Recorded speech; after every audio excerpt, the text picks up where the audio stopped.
are just approving a borrowing, about 2.2 billion, to fund the budget. What budget if we are not secured? It's very, very important. And that's why, Mr. President, I will have to appeal to you to speak by giving the facts. Just continuing from where distinguished Senator Kakeshew stopped. In Chad, that is one of the black spots. We have joint task force already, but they are not equipped. They are not well trained. They are not motivated. In fact, the joint task force is headed by a Nigerian from Yobe State, General Yusuf. Now, what happened was actually all this while they know the line. They have like a border with the Chad Republic, and they never go there. When they went there and killed their people, the president led the operations, and that was what led to their success. And they moved over, and the first target is to dislodge our military around that Kereto and cut it away.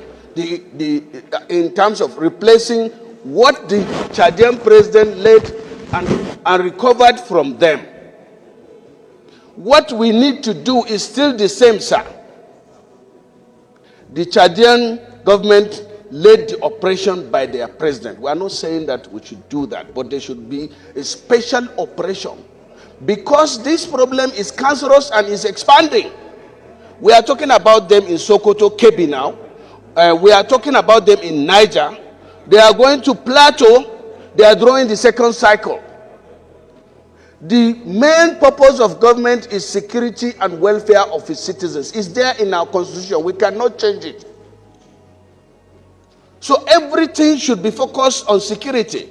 Because if we say it's Borno today, and we need to discuss it slightly, saying that we should talk about it in 2 minutes, it will one day get to Kano. God forbid. But it tried to get to Kano. The Kano people stood up. That was how Kano is still standing. If not, the late Ado Bayero was nearly killed. So, Mr. President, this is an occasion where the Senate must be responsible.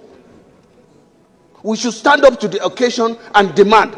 The the Senate president before, Senator Amelan, during his tenure, three times, we set up a committee. And at one time, we invited everybody. We pushed, and you were the chairman appropriation then, and we pushed the government to approve 809 billion to procure the Tucano. But it was wrongly used. You went and procured Tucano while we needed attack helicopters. If we have attack helicopters around that area now, this Boko Haram will not even go there, because the Chadians went there with only 2 attack helicopters. Right now, the joint task force you are talking about have only 1 helicopter. So the Senate should, the mover of the motion should amend this motion, and let's be blunt about it. Let's ask the government to do the right thing. And I'm sure that if we tell the president, ho-ha, what to do, he will do it. He will do it. So let us stand up and say that we are just approving a borrowing, about 2.2 billion, to fund the budget. What budget if we are not secured? So, Mr. President, I'm sorry, I've taken much more time, but let us take this thing more serious. It can be done in 1 week. It can be done. Thank you very much. Even the Super Mr. President, distinguished colleagues, this again is an indication that we are not able to capture every piece of our land from the insurgents. That is unfortunate. But before I comment on what we need to do, let me commend our military for working so hard to ensure that we secure our lands and protect our territorial integrity. Mr. President, the story is we don't have enough boots on the ground. So we need a task force of some sort that the military is able to occupy areas that it could capture, and the police and other security agencies will now be move in to re-establish civilian authority. Mr. President, Boko Haram was defeated at one point almost completely. Some will say technically defeated. But what is important to an average citizen is not technically or completely. Our citizens, our indigents need safe and secured towns and cities and hamlets. So the case of our brother from Borno North is a case that we must ensure that we do something. This we can do together with the executive arm of government. In the prayers, I think the request is for the Air Force and the Army. This is a normal joint operational activity, and therefore the Chief of Defense Staff is supposed to be at the helm of this particular affair, and the services can come in. But we are also lucky, Mr. President, distinguished colleagues, that we are yet to pass the budget for 2025.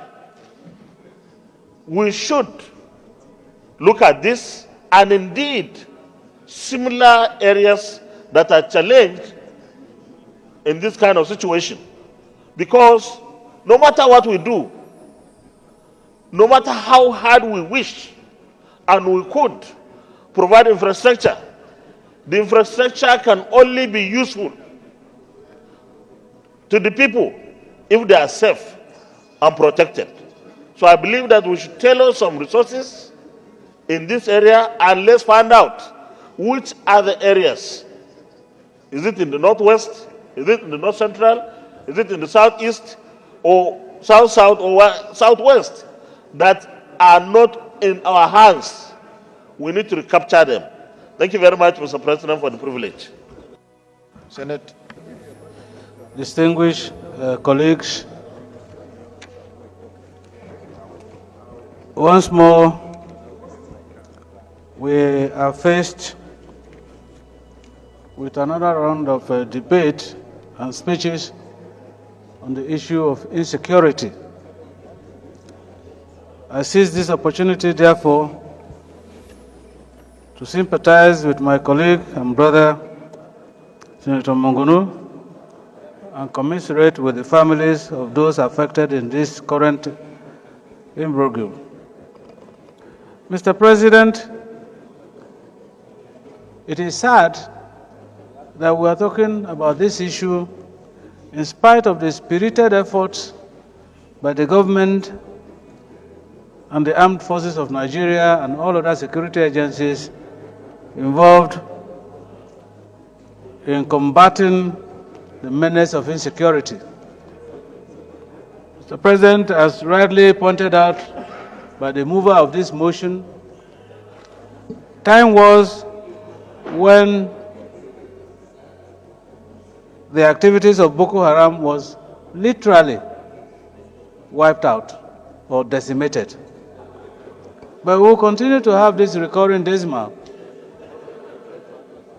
in Borno in particular, and then in some other parts, other forms of insecurity activities taking place.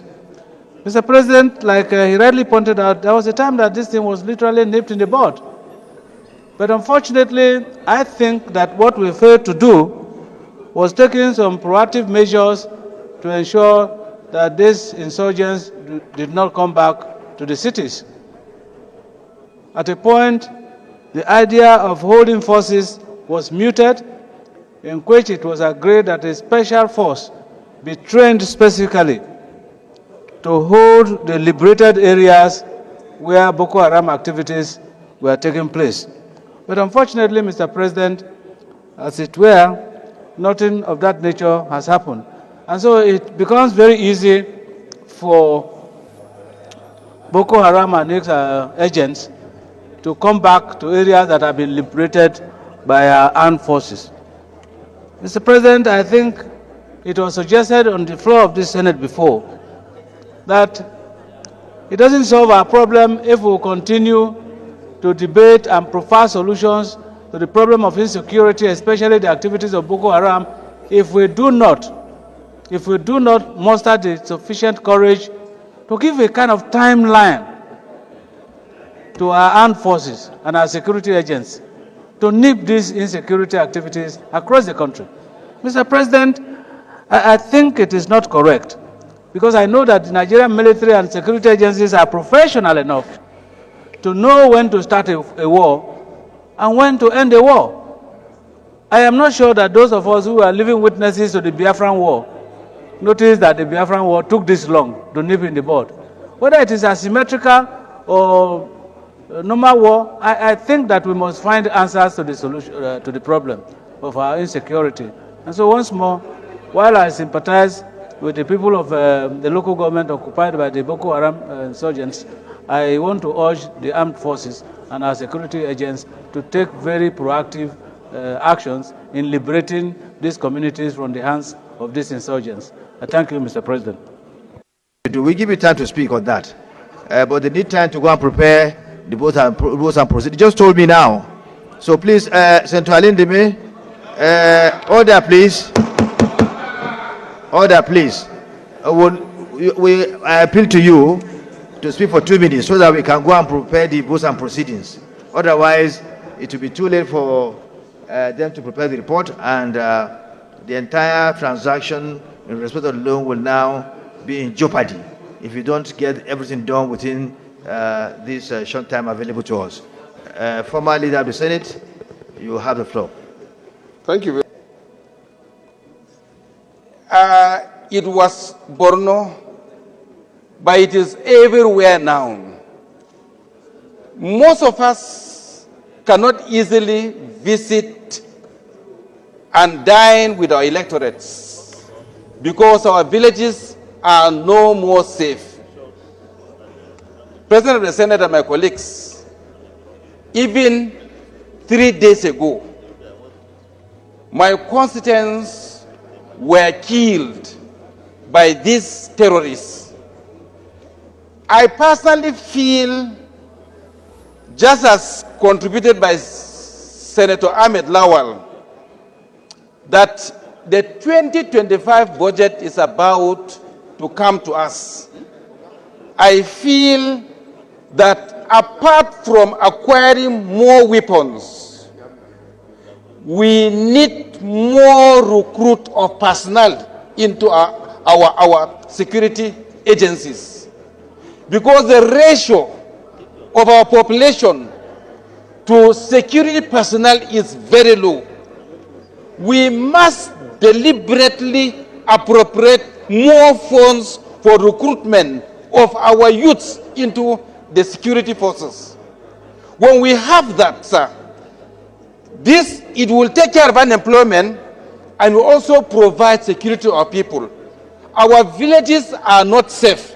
And if our electors are not safe, we are not safe too, sir. I pray that... Thank you very much. Your time is up. Thank you, sir. I agree, sir. By our leader, Senator Monguno. This issue of insecurity, especially the issue of Boko Haram, is risk-spacing gradually. Even in some part of Yobe State, a lot of local governments in Yobe State that are bordering this local government he mentioned are also facing the same problem, the same attacks. You can remember that there are some attacks 2 months ago in Mafa in Termua local government of Yobe State, where a lot of people were killed and a lot of properties were destroyed by these Boko Haram insurgents. Recently also, there are a series of attacks in Gaidam local government in Yobe State and Yunusari local government in Yobe State. Those local government are also bordering these areas he had mentioned. Therefore, I totally align myself with the suggestion by His Excellency, the leader, the former President of the Senate, Ahmed Lawan, that a serious action should be taken to curtail these issues of Boko Haram that are resurfacing now recently. Thank you, Mr. President. Thank you, Senator Wadada Ahmed Aliyu. You have the floor. Mr. President, distinguished colleagues, I remain Senator Ahmed Wadada Aliyu Sarkin Yakin Kefi, the famous horse rider. Of course, the importance of this motion cannot be overemphasized. And I think by all intent and purposes of commitment, our colleagues have spoken and virtually have said it all, with the exception of what I am going to say. Regardless of where these bandits are from, they are locally incubated or internationally coordinated. They cannot achieve their set objectives fully in any local environment if they do not have some level of support of the natives or locals there. And so, to weaken them is one of the things that makes it much easier for them to recruit our youth, is because of poverty. Hunger is a major vehicle of poverty, violence, and every negativity that obtains today in every society. So all I'm trying to say, in looking for ways to alleviate this problem, we must also talk about the situation that the citizens of this country are in. An average Nigerian citizen is entangled in poverty. Of course, efforts are being made across board by governments to see that solutions or hunger or poverty is adequately taken care of in the country. But much more needs to be done. And if we take care of poverty, of course it will reduce the rate at which these bandits recruit our youth into their activities. So to me, Mr. President, distinguished colleagues, as representatives of the people here, we must at all times ensure that we give support, and not only give support, we look for ways and means that the situation of Nigerians will be better cushioned so that they remain focused and, of course, nationalistic in their thinking and conduct. I so contribute. Thank you, Mr. President. This Senate, when I say this Senate, not the 10th Senate, listening to some of the contributions, we have to agree that we too, as senators, could do better through our military oversight functions. Somebody mentioned that we bought the wrong helicopters to Kano or whatever, and that we were supposed to buy gun attack or whatever. What was the role of the Senate oversight function to ensure that we don't just buy equipment, we buy what is appropriate? If the military chiefs have reasons to do differently, the purpose of our oversight is to refocus procurement to coincide with what we believe is most suitable. But my challenge is, can we claim to know better We not being military people, not having had the opportunity of being trained, we seem to know what ought to be procured, rather what has been procured. For me, the challenge therefore is, like someone said, throwing money at a problem doesn't solve it. And in an earlier motion, prayers are added. So I think earlier in the year, I talked about the need for our committees involved in defense, army, navy, air force, not only to make the case for more spending, but to ensure that when we have appropriated, that monies are used to procure the things we need to enhance the competence of our people.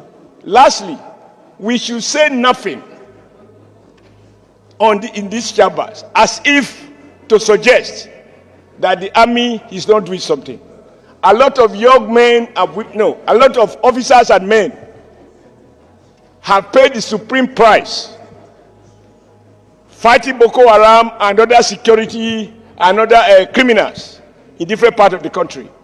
So even in a moment like this, when we are in pain, we are worried about the seemingly endless nature of this challenge, we mustn't fail to acknowledge, because I do know a number of very promising young men, officers and men that have been wasted, I wouldn't say wasted, who have paid the supreme price so that we can be safe. That they have not put an end to it should not make us to make comment that may be demoralizing. We should acknowledge the price they have paid. We should put them in our prayers, and I want us to challenge our committee on defense, our committee on army and navy to go beyond procurement and do proper oversighting and refocus the procurement policies of the armed forces. Thank you, Mr. President. My name is Karimi. I represent the people of Kogi West. Yes. Security of lives and property is the basic responsibility of government. We are all part of government. If we go into some of our communities, we see the locals contributing one way or the other to the security of their environment. I saw, as part of this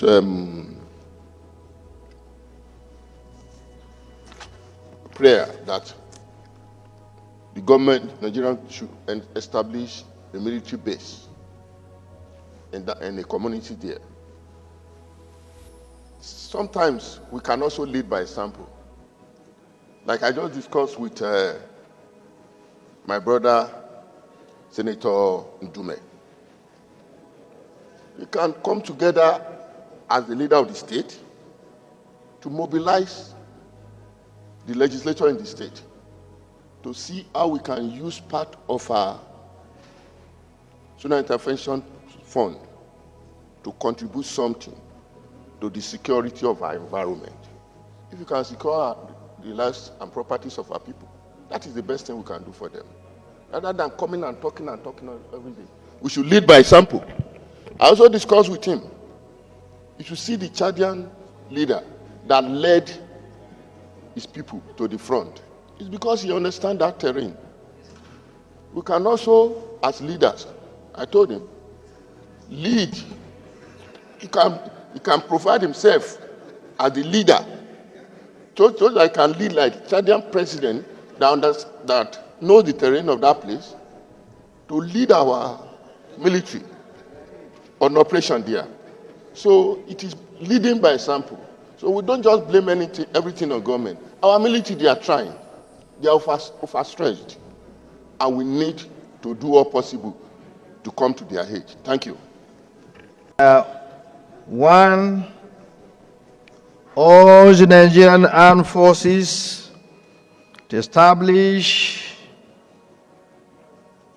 a super camp at Guzamala local government area and mobilize adequate personnel to serve, to secure Abadam and multi-local government areas of Borno State.